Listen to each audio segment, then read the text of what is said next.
নমস্কার, পাঠশালা বাংলা চ্যানেলের পক্ষ থেকে সবাইকে স্বাগত জানাই। আজকে আমি উচ্চ মাধ্যমিক ফিলোসফি যুক্তি কাকে বলে ও যুক্তির বৈশিষ্ট্য সম্পর্কে পড়াবো।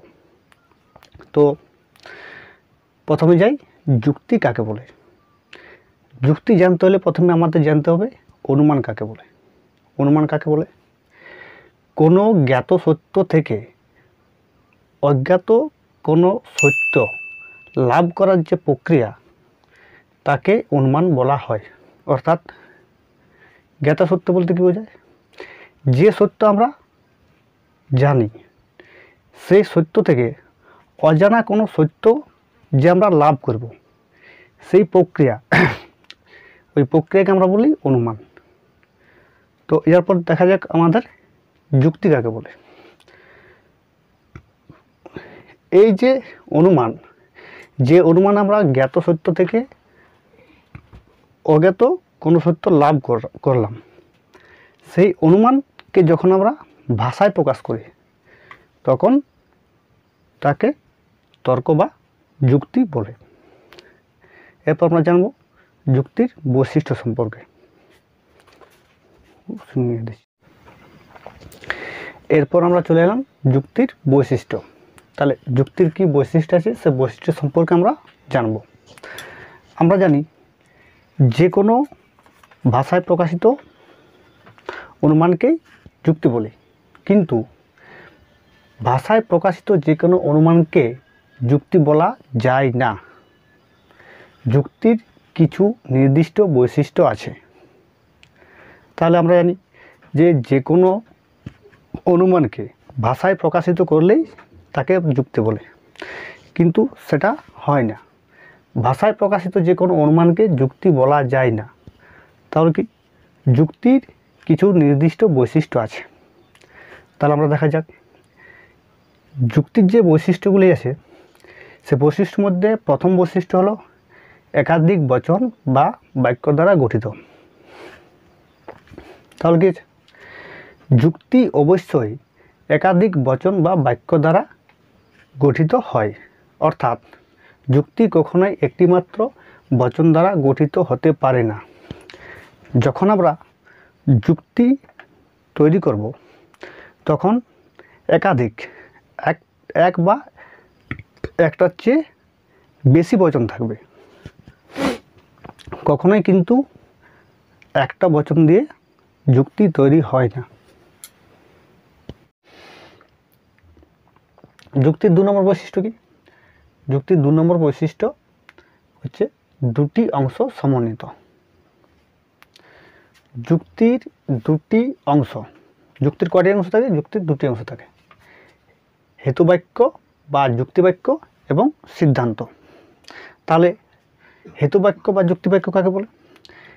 যে বাক্য বা বচনগুলির সাহায্যে আমরা একটি নির্দিষ্ট সিদ্ধান্তে উপনীত হয় সেই বচনগুলিকে হেতুবাক্য বলে।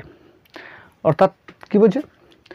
যে বাক্য বা বচনগুলির সাহায্যে আমরা সিদ্ধান্তে উপনীত হয় সেই বচনগুলিকে আমরা বলি হেতুবাক্য।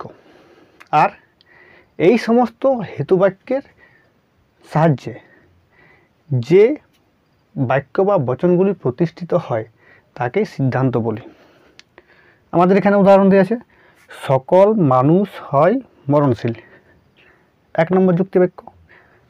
রাম হয় মানুষ, এই যে যুক্তিবাক্য। তাহলে এই যুক্তিবাক্য থেকে যে আমাদের সিদ্ধান্তে পরিণত হচ্ছে, সিদ্ধান্ত কি আছে? রাম হয় মরণশীল। তাহলে এই উপর যে আমাদের আছে সকল মানুষ হয় মরণশীল, রাম হয় মানুষ, এ দুটো আমাদের হয়ে গেল হেতুবাক্য বা যুক্তিবাক্য। এবং এই সকল মানুষ হয় মরণশীল আর রাম হয় মানুষ, এই হেতুবাক্য বা যুক্তিবাক্য থেকে আমাদের এসেছে সিদ্ধান্ত। অর্থাৎ কিসে প্রতিষ্ঠিত হয়েছে? আমাদের সিদ্ধান্তে। তাহলে সেই বচনগুলিকে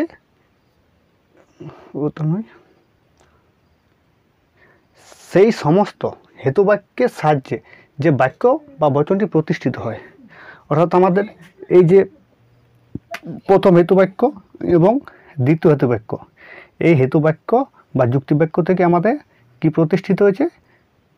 রাম হয় মরণশীল। এটা হচ্ছে আমাদের সিদ্ধান্ত। যুক্তির 3 নম্বর বৈশিষ্ট্য। যুক্তির 3 নম্বর বৈশিষ্ট্য হচ্ছে হেতুবাক্য ও সিদ্ধান্তের অন্তঃস্থিত সম্বন্ধস্বরূপ। যুক্তি বা তর্ক হলো হেতুবাক্য এবং সিদ্ধান্তের অন্তঃস্থিত এক সম্বন্ধস্বরূপ।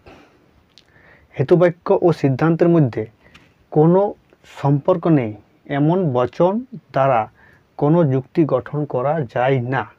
অর্থাৎ পারস্পরিকভাবে বিচ্ছিন্ন বাক্য বা বচন দিয়ে কোনো যুক্তি গঠন হতে পারে না। তাহলে 3 নম্বর বৈশিষ্ট্য যে আমাদের যুক্তি বা তর্ক, হেতুবাক্য এবং সিদ্ধান্তের মধ্যে পারস্পরিক সম্পর্ক থাকা দরকার। যদি যুক্তিবাক্য এবং সিদ্ধান্তের মধ্যে কোনো সম্পর্ক না থাকে তাহলে সেক্ষেত্রে কিন্তু আমাদের যুক্তি গঠন হয় না।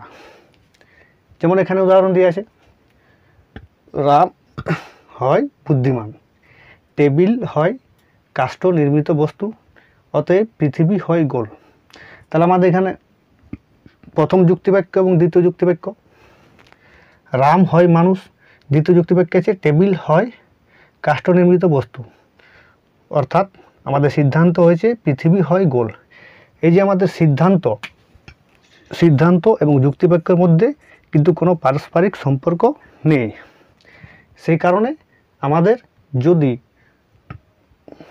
যুক্তিবাক্য ও সিদ্ধান্তে কোনো সম্পর্ক না থাকে, পারস্পরিক সম্পর্ক না থাকে, তাহলে সেক্ষেত্রে তাকে যুক্তি বলা যায় না। যদি আমরা দ্বিতীয় উদাহরণ দেখি, সকল মানুষ মরণশীল, রাম হয় মানুষ, অতএব সিদ্ধান্ত আমরা কি এসেছি? রাম হয় মরণশীল।